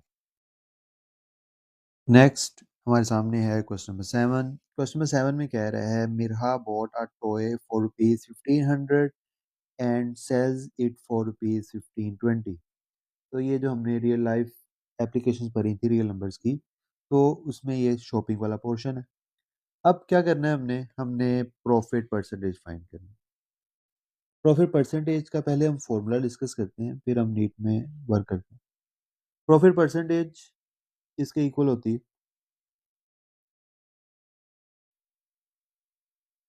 Profit percentage equals to profit divide by, ये मैं कॉस्ट प्राइस लिख रहा हूँ, सीपी मतलब कॉस्ट प्राइस, मल्टीप्लाई बाय 100। तो ये हमारे पास फॉर्मूला है।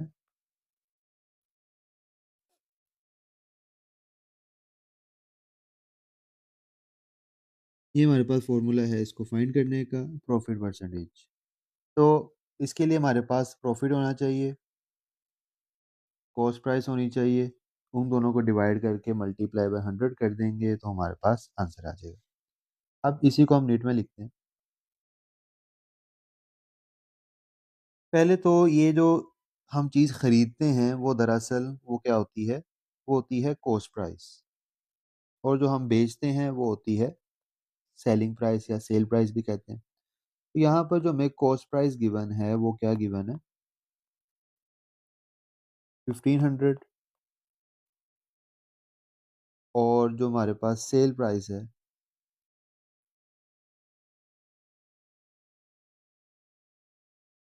वो है हमारे पास 1520। तो आप इजीली बता सकते हैं उसे कितना प्रॉफिट हुआ।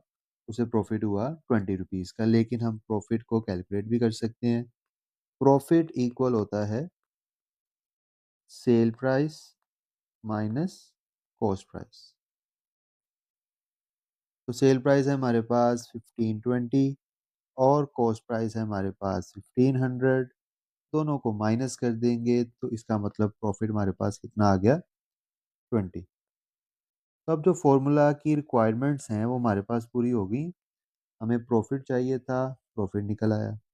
हमें कॉस्ट प्राइस चाहिए थी, वो तो क्वेश्चन में दी हुई थी। तो रिक्वायरमेंट्स हमारी पूरी हो गई हैं। अब अगेन हम फॉर्मूला लिखेंगे और वैल्यूज पुट कर देंगे जो हमारे पास रिक्वायर्ड है। तो क्या फॉर्मूला है? Profit percentage equals to,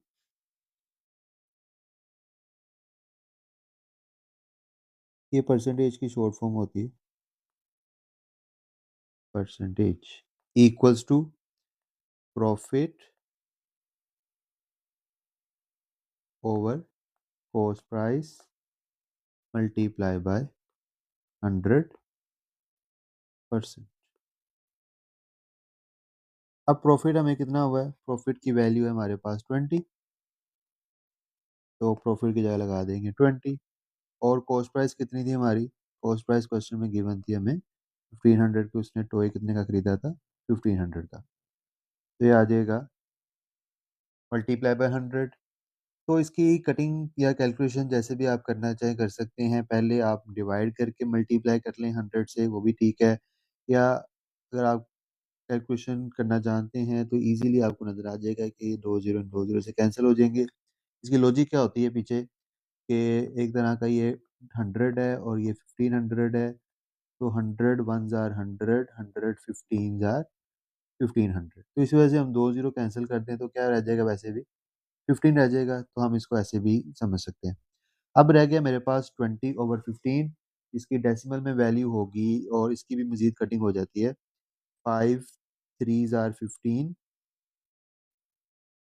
5 3 jar 15, 5 4 jar 20। तो मेरे पास आ गया 4/3। 4/3 को अगर आप डेसिमल में कन्वर्ट करें तो ये बनता है 1.333। और ये 100 ऑन चलता जाएगा तो हम इसको इस तरह लिख लेते हैं 1 पॉइंट, दो वैल्यूज लिख लेते हैं जस्ट, 1.33%। तो कितना प्रॉफिट हुआ इसे? प्रॉफिट परसेंटेज जो है वो कितने आई है हमारे पास? वो आई है 1.33%। It is our answer. Hope so ये क्वेश्चन भी आपको अच्छी तरह समझ आ गया होगा। जी, तो अब है हमारे सामने क्वेश्चन नंबर 8 एक्सरसाइज 1.3 का ही। अब क्वेश्चन में क्या कह रहा है? क्वेश्चन में कह रहा है कि तैयब है जिसकी एनुअल इनकम कितनी है? 9,60,000। एनुअल इनकम यानी पूरे साल में वो कमाता है 9,60,000।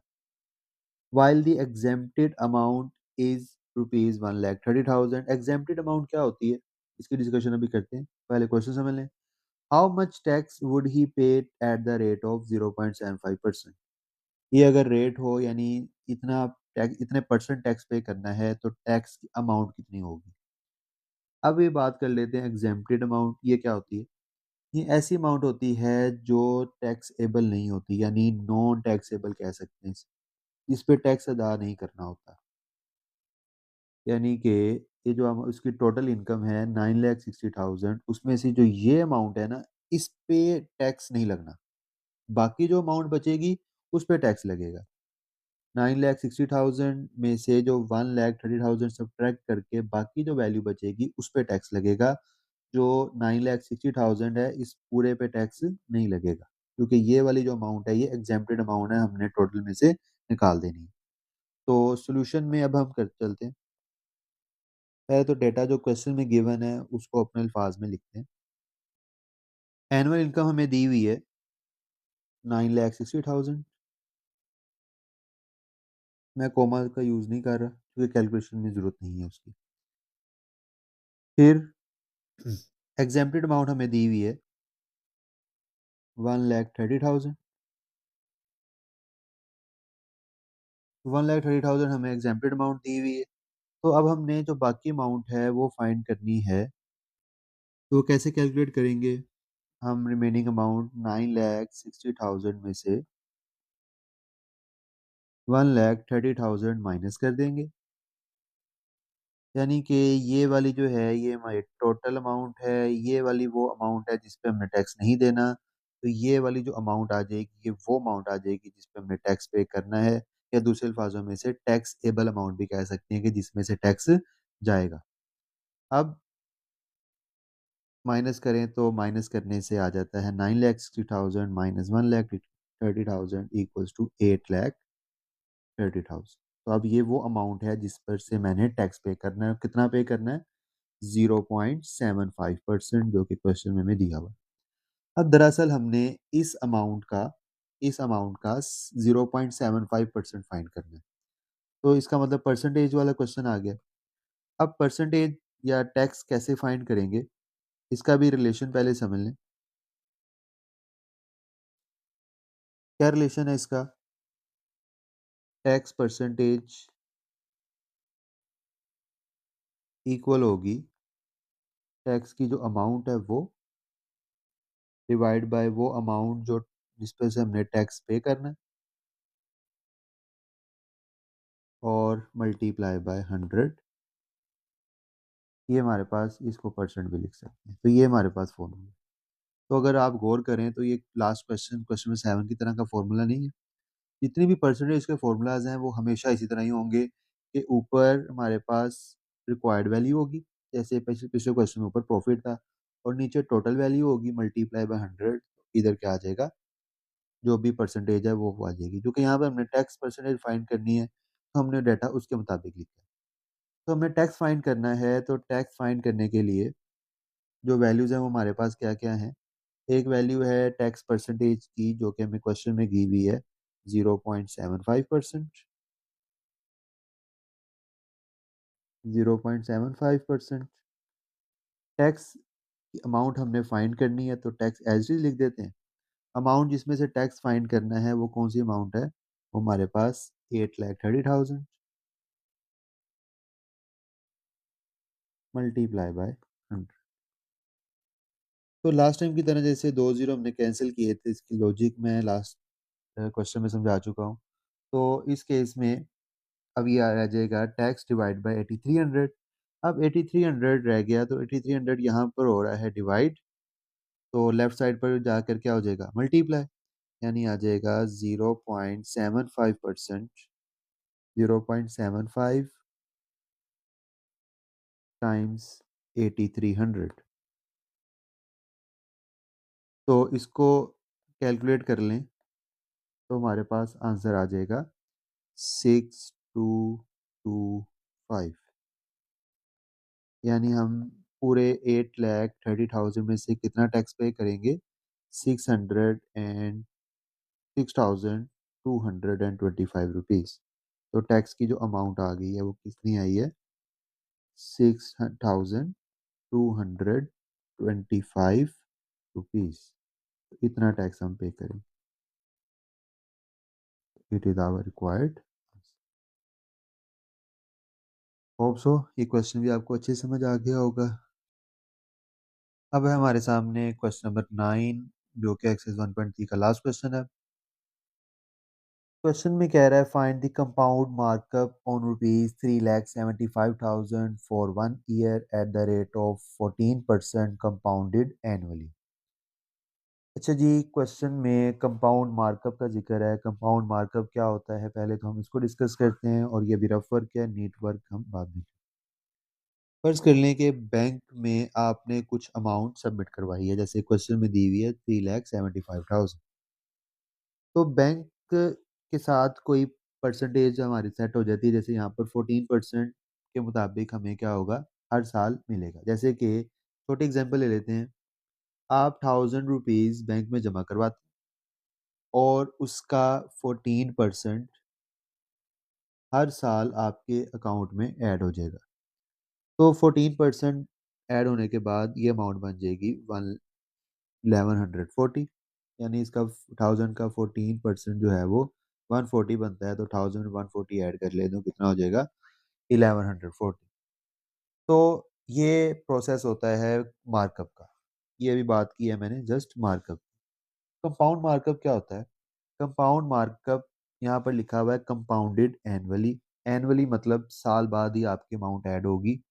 अब अगर एनुअली ना हो तो, और इसके अदरवाइज केस क्या होता है, ये होता है क्वार्टरली होता है, सेमी एनुअली होता है। यानी सेमी एनुअली की बात कर लें तो सेमी का मतलब होता है हाफ।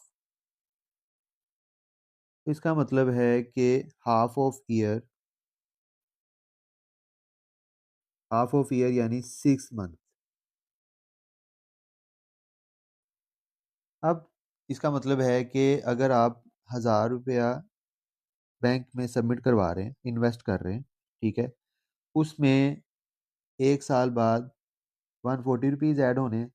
एक साल बाद 140 रुपीज़ होने हैं ऐड, लेकिन 6 माह बाद जो अमाउंट बनेगी वो कितनी बनेगी, इसका हाफ बनेगा, क्योंकि पूरे साल में 140 बन रहे हैं, तो हाफ ऑफ ईयर में कितने बनेंगे, 70। तो 70 रुपीज़ ऐड हो जाएंगे। कंपाउंड का ये मतलब है कि सेमी एनुअल में यानी 6 मंथ में जो अमाउंट बन गई है वो 70 है। अब ये हो जाएगा 1,070। अब 1,070 का जो 14% है उसके मुताबिक आपका ये बनेगा, जो नेक्स्ट अमाउंट बनेगी, देखें 1,000 का 14% 140 है, और 1,070 का 14% कुछ और अमाउंट होगी। तो ये हर 6 माह बाद जो अमाउंट आपकी बनेगी, जैसे यहाँ पर 70 बनी है, हर 6 माह बाद जो अमाउंट बनेगी वो ऐड हो जाएगी। अब इसका 14% मैं एग्जांपल ले लेता हूँ, कैलकुलेशन करने की जरूरत नहीं है। फर्ज कर लें कि वो बन रही है 1290। 1070 का 14% ऐड करके 1290 बन रही है। अब ये 1290 खुद ब खुद हमारे बैंक में सबमिट हो जाएंगे, और इसका 14% फिर मुझे हर 6 माह बाद मिलता जाएगा, क्योंकि मैंने जो काम करवाया हुआ है वो क्या करवाया हुआ है, सेमी एनुअली करवाया हुआ है। तो हर 6 माह बाद मेरे अमाउंट ऐड हो जाएगी, और अमाउंट ऐड होने के साथ साथ वो जो अमाउंट भरेगी वो उसके मुताबिक मुझे परसेंटेज भी मिलना स्टार्ट हो जाएगी, उसके मुताबिक मुझे प्रॉफिट या मार्कअप मिलना भी स्टार्ट हो जाएगा। अब एक केस होती है इंटरेस्ट की ये, दूसरा केस होता है ये है कंपाउंड इंटरेस्ट। मार्कअप हो या इंटरेस्ट हो, सेम बात। एक और चीज होती है, एक होता है सिंपल इंटरेस्ट। ये तो हमने कंपाउंडिंग डिस्कस किया है। एक होता है सिंपल इंटरेस्ट। सिंपल इंटरेस्ट क्या होता है, सिंपल इंटरेस्ट होता है कि हमने एक दफ़ा अमाउंट सबमिट करवानी, जैसे 1000 रुपीज़ मैंने बैंक में जमा करवा दी और मुझे उसका मिलना है 14% हर साल बाद। हर साल बाद 14% मिलना है तो इसका मतलब है कि साल बाद मेरी अमाउंट हो जाएगी, 1 साल बाद मेरी अमाउंट हो जाएगी 1140, 2 साल बाद मेरी अमाउंट हो जाएगी, 2 साल इसके बनते हैं 280, तो हो जाएगा 1280। फिर इस तरह सो ऑन ये हर साल मुझे मिलते जाएंगे जब तक मैं नई इन्वेस्टमेंट जमा नहीं करवाता, तब तक मुझे यही 14% के मुताबिक वैल्यूज ऐड होती जाएंगी। अब फर्ज कर ले मुझे 5 साल का कहा हुआ है तो 5 ईयर्स का भी डेटा मैं फाइंड कर लूंगा। अब ये है सिंपल इंटरेस्ट जिसमें एक दफा अमाउंट ऐड होती है। कंपाउंड इंटरेस्ट में क्या होता है कि जितनी अमाउंट आपकी ऐड होगी, जैसे ये अमाउंट ऐड हो गई है, अब ये वाली ओरिजिनल अमाउंट है, अब इसका जो 14% होगा ना वो आपके अमाउंट में ऐड होगा, और ये क्या है, ये कंपाउंड है। तो सिंपल इंटरेस्ट में एक दफा अमाउंट ऐड करनी पड़ती है, ऐड हो जाती है, और कंपाउंड इंटरेस्ट में जो भी वैल्यू आपकी इंक्रीज होती है वो इन्वेस्ट हो जाती है, और उसका फिर 14% या जो भी आपकी परसेंटेज सेट हुई है उसके मुताबिक आपको मिलता रहता है। तो अब हम क्वेश्चन में दोबारा चलते हैं। क्वेश्चन में था फाइंड द कंपाउंड मार्कअप। तो इसका सॉल्यूशन करते हैं, से ये सारा रफ वर्क था, इसका हम सॉल्यूशन करते हैं। सॉल्यूशन में सबसे पहले फॉर्मूला लिखते हैं। फॉर्मूला होता है ए। ए क्या है? ए वो अमाउंट है जो हमें साल बाद मिलेगी, यानी आप कह सकते हैं कंपाउंडेड अमाउंट। इक्वल्स टू होता है पी। पी क्या होता है? Principal amount. ये मैं नीचे दोबारा लिखता हूँ। पी होता है प्रिंसिपल अमाउंट। प्रिंसिपल अमाउंट वो अमाउंट होती है जो आपने इन्वेस्ट करनी है। इस टाइम ये वाली अमाउंट क्या है? Principal amount. Multiply by 1 + R divide by N. R क्या होता है? एन क्या होता है? आर हमारे पास रेट होता है, ये जो रेट दिया हुआ है 14%। और एन क्या होता है? एन हमारे पास टोटल नंबर ऑफ वैल्यूज होती हैं जो एक साल में ऐड होनी है। तो यहाँ पे क्वेश्चन में हमें क्या दिया हुआ है? Compounded annually. एनुअली का मतलब साल बाद, यानी साल में एक दफा। तो इस क्वेश्चन के लिए एन की वैल्यू कितनी है? 1 है। तो आगे इसमें पावर आती है, पावर आती है एन टी। अब टी क्या है? टी है नंबर ऑफ टाइम, जो कि क्वेश्चन में हमें क्या गिवन है? 1 ईयर। तो इन चीजों को दोबारा ब्रीफ करते हैं। ए क्या है? फाइनल अमाउंट के या कंपाउंडेड अमाउंट के, दोनों हम बात कर सकते हैं। फिर पी किसके इक्वल होता है? P equals to principal amount, जो कि वो अमाउंट होती है जो आप इन्वेस्ट करते हैं। जैसे यहाँ पर क्वेश्चन में कितनी है? 3,75,000। साथ में इनकी वैल्यू भी लिखते जाते हैं। फाइनल अमाउंट हमने फाइंड करनी, ये हमें रिक्वायर्ड है। रिक्वायर्ड कंपाउंड इंटरेस्ट है, मार्कअप है, वो माइनस करके आएगा। प्रिंसिपल अमाउंट कितनी दी हुई है हमें क्वेश्चन में? क्वेश्चन में दी हुई है 3,75,000। फिर है नेक्स्ट आर। आर क्या होता है? आर हमारे पास रेट होता है। रेट जो क्वेश्चन में हमें दिया हुआ है, क्या दिया हुआ है? 14%। जिसे आप इसे सॉल्व भी कर सकते हैं। 14% का मतलब होता है 14/100। ठीक, ऐसे ही हम इसको इधर पुट करेंगे आर की जगह। फिर है हमारे पास एन। एन जैसे कि मैं बता चुका हूँ, लिख भी लेते हैं इसे। N equals to number of times interest is compounded per year. तो क्वेश्चन में चूंकि कहा है कि कंपाउंडेड एनुअली, एनुअली का मतलब है साल बाद। साल बाद मतलब साल में एक दफा हुआ है। तो एन की वैल्यू कितनी है? एन की वैल्यू हमारे पास 1 है। एन की वैल्यू 1 है, तो इस एन की वैल्यू भी आ गई, इस एन की वैल्यू भी आ गई। अब टी क्या होता है?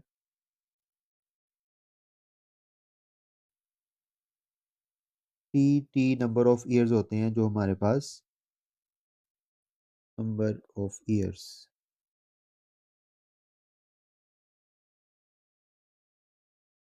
तो नंबर ऑफ ईयर्स हमें कितने गिवन है? यहाँ पर 1 ईयर गिवन है, तो वो 1 ही आ जाए। तो ये तकरीबन सारी वैल्यूज हमारे पास आ गई हैं। अब हम इसको फॉर्मूले में पुट करते हैं। तो ये जो डेटा लिखा हुआ है, इस तरह आप सॉल्यूशन में या टेस्ट वगैरह में इतनी ब्रीफ करने की जरूरत नहीं है, क्योंकि मैं समझा रहा हूँ इसलिए मैंने ये चीज़ें लिखी हैं। आप डायरेक्ट लिख सकते हैं P equals to 3,75,000, R equals to this, N equals to this and T equals to this. आप डायरेक्ट लिख सकते हैं। क्योंकि आपने पेपर अटेम्प्ट करना होता है, पेपर में समझाना नहीं होता। ठीक है, तो ये चीज़ें इतनी ब्रीफ लिखने की आपको ज़रूरत नहीं। अब फॉर्मूले में वापस दोबारा वैल्यूज पुट करते हैं। फॉर्मूला क्या था? A equals to compounded amount equals to principal amount. Principal amount थी हमारे पास 3,75,000। ये हमने बी की वैल्यू पुट कर दी। 1 प्लस आर की वैल्यू थी 14/100। आर की जगह हमने 14/100 लगा दिया। एन की वैल्यू थी हमारे पास 1 इक्वल्स टू 1 मल्टीप्लाई बाय 1 यानी एन टी। एन टी की जगह आ गया 1 और 1। तो ये हमने फॉर्मूले में वैल्यूज पुट कर दी हैं। प्रिंसिपल अमाउंट की जगह 3,75,000, 1 की जगह 1 ही है। आर की जगह आ गया 14/100, एन की जगह 1, फिर पावर में भी एन की जगह 1, टी की जगह 1। अब हमने इसकी सिंप्लीफिकेशन करनी है। सिंप्लीफिकेशन आप डायरेक्ट कैलकुलेटर से भी कर सकते हैं। वैसे तो ये 3,75,000 फिलहाल एज इट इज़, पहले हम ब्रैकेट सॉल्व करेंगे। अब ये है 1 प्लस ये जो डिवाइड में 1 लिखा हुआ है, इसको मैं अगर ना लिखूं, जैसे 2/1 क्या होता है? 2 ही होता है, तो डिवाइड में 1 लिखने की ज़रूरत खास नहीं होती। तो इसलिए इस डिवाइड में 1 को मैं नहीं लिख रहा, तो इसे लिख देंगे 14/100। और ये चूंकि पावर 1 1 ज़ार क्या होता है? 1 ही होता है, और पावर 1 लिखने की भी ज़रूरत नहीं होती। अब ये 14/100 को अगर मैं सिंप्लीफाई करूं, तो ये पॉइंट में वैल्यू क्या आएगी? ये आएगी 1 प्लस 0.14।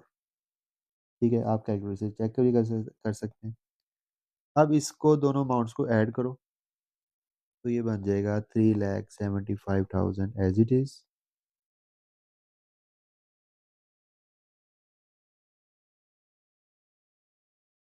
ये आ जाएगा 1.14। 3,75,000 को जब 1.14 से मल्टीप्लाई करेंगे, तो हमारे पास आंसर आएगा 4,27,500। तो ये वो अमाउंट आई है जो साल बाद हमें मिलेगी। लेकिन हमने क्या फाइंड करना था? हमने कंपाउंड मार्कअप फाइंड करना था। कंपाउंड मार्कअप वो वैल्यू है जो इसमें ऐड हुई है। कंपाउंड मार्कअप वो वैल्यू जो इसमें ऐड हुई है। अब ऐड जो जितनी वैल्यू हुई है वो कैसे फाइंड करेंगे? इस अमाउंट को, कंपाउंडेड अमाउंट को, हम टोटल इन्वेस्टमेंट में से अगर माइनस कर लें, 3,75,000 में से अगर हम माइनस कर लें, हमारे पास वो अमाउंट आ जाएगी जो कि मार्कअप है हमारी, यानी जितनी वैल्यू ऐड हुई, तो आ जाएगा 52,500। तो ये मार्कअप वाली वैल्यू है जो 3,75,000 में ऐड होकर हमारे पास ये अमाउंट बनी। तो ये वाली कौन सी अमाउंट है? ये वाली ये कंपाउंडेड अमाउंट है, जो कंपाउंड यानी साल बाद ऐड होने 14% ऐड होने के बाद हमारे पास आई है। तो ये कंपाउंडेड अमाउंट है।